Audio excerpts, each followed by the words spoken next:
The Super Nintendo. The first official SNES cartridge came out in August of 1991, with the final one coming out in January of 2000. During that time, so many hits, so many classics. But in the great museum of video games, not everything gets dusted quite as often as it should.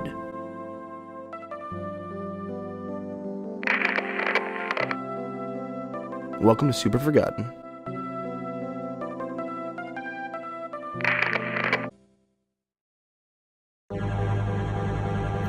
Drakkhen was a launch title for the SNES in North America in 1991, the year of my birth, and the first RPG on the system.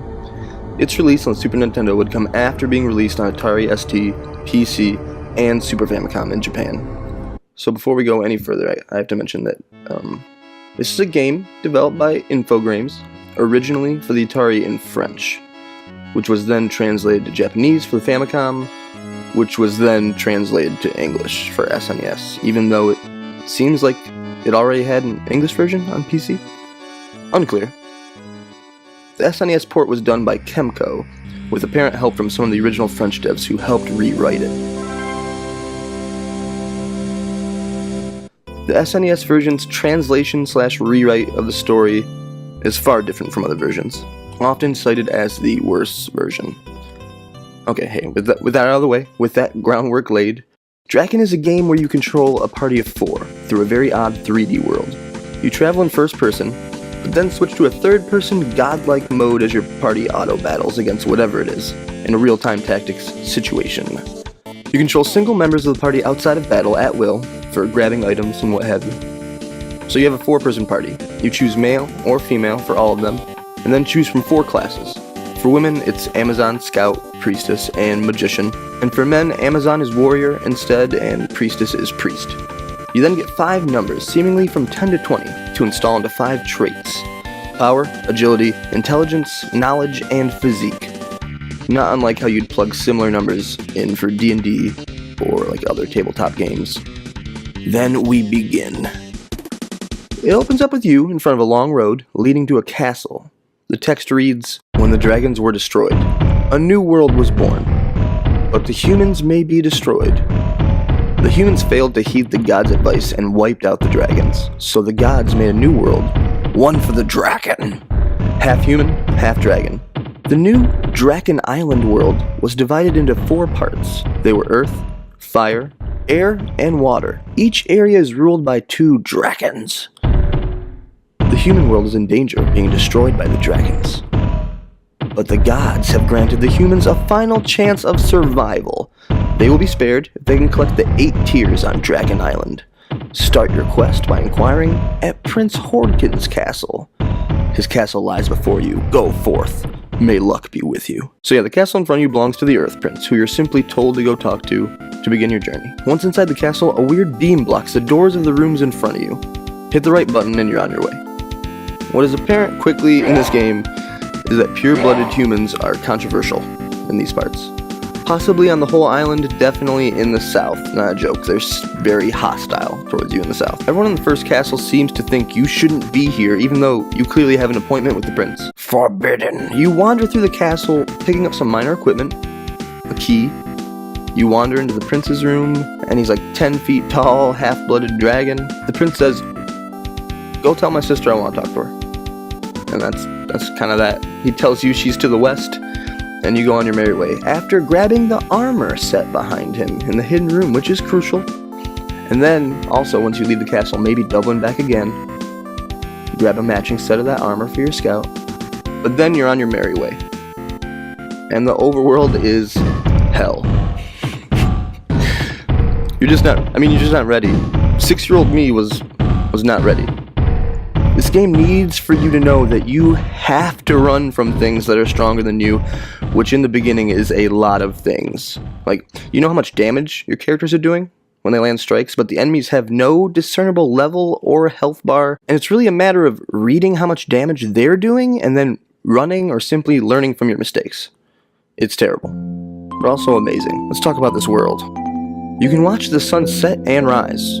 When the moon is out, you can follow it to go south, which one of about 12 NPCs in this whole game tells you about, but he is one of the good ones.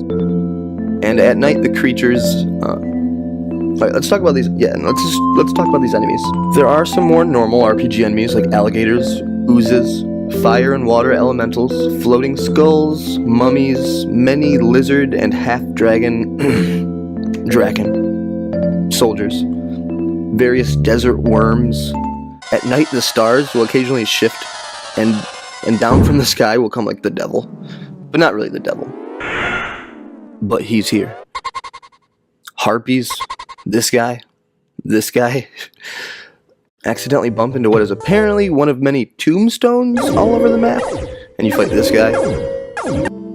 guy, oh my god, this guy who comes up from the ground and then one-shots the best armor on whoever the fuck he wants.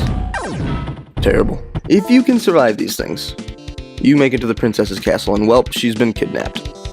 This leads you on a bit of an Easter egg hunt until the true events of you collecting the 9 tiers is revealed. And honestly, that's just like a whole thing, the 8, 9 tiers, and the things you gotta do to save the world from destruction from the dragon gods and see a sick piece of late 80s dragon art, am I right? So sick.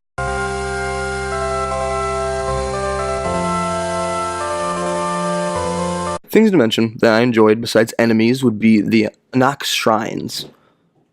Most NPC things are not great, not that interesting, and with the same picture of this creepy elf. Like at one point a dragon prince is literally, he's talking to you and they still just show this guy. Like he's the fucking prince. The Anak shrines are filled with men that are priests who don't necessarily like humans but will heal and resurrect your party because they're willing to put differences aside for the good of all living things. You get some interesting dialogue here, as the option is to heal or just to listen. Easy to breeze over, but when I got to the final shrine in the south, he gave me like 5 times as much dialogue as the other shrines and things got heavy. Just pointing it out. Also, wandering salesman. Very well done NPCs in this game. As a small child, first playing this, I found it difficult. I remember being frustrated with how to participate in the weird auto-battling. Should I be healing? Why are people dying from a one-shot from this dog head? A lot of frustrated memories. So I revisited this for this project and played hours of this game. Spoke with every NPC, visited every dragon castle I could. It was okay. Hear me out here. Sometimes I make these casual retrospectives, and people's reaction is like, this game is bad. Admit it, this game is bad. First off, Bonkers and Home Improvement, Power Tool Pursuit, not bad games. Prove me wrong in the comments, but no. I don't do this with the intention of only covering like forgotten games that have mixed reviews and that I happen to love. This game isn't great. It just isn't. The story seemed loose before I was even aware of the translation issues and read what the original story was. Which story-wise, the Atari and PC version came with like literature, like short stories from like the man who originally had this concept, and those stories then apparently made this world and creatures there make more sense. This version of this game is not great, but my memories of it are not all negative. This was the first time where I saw a shield on a wall, moved a character to grab it, and then gave that shield to a different character to use.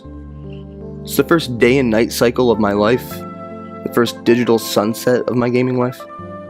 Probably my first 3D open world, and a really weird one at that. I don't know much about this tech, but Wikipedia says it did not employ a fully 3D game engine, instead implementing a hybrid approach using vectors and bitmapped character scaling algorithms. It was doing weird things, is what I'm saying. Probably my first RPG, I don't know, I was like 6 when Pokemon hit elementary schools all over America like the plague, but it's a close call on that. But it's definitely the first time a space worm descended from the stars to one-shot my healer. Drakkhen deserves to be mentioned. Looked back upon, it deserves just a wee bit of light shined on it every decade or so. This game came out with worse reviews than its previous version, which had been fairly well received, especially in the UK. At the end of the game, they say look forward to Drakkhen 2, which did kind of happen as Dragon View, which was a side-scrolling RPG using the same weird 3D overworlds. This series probably deserves to sit exactly where it is. We probably don't need a Drakkhen 3, but every now and then, it is nice to stop by and say hello to your old friend Drakkhen.